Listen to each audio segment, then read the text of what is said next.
Aloha, you have indicated that you need a Part D drug plan.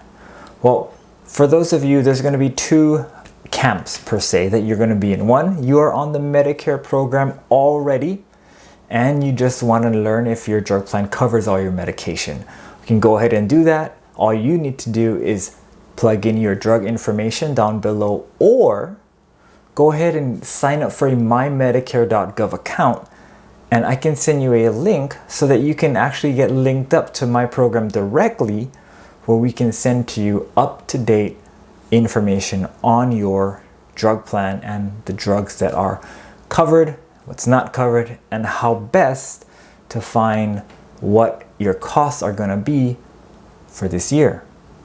Now, for those of you who are not yet on the Medicare program and are just starting, go ahead and fill out the medication section down below so that you can get a good, analysis on what's happening. If you are a DIY person, there's a link down below that will allow you to shop the various plans located in your area, and you can go ahead and sign up that way.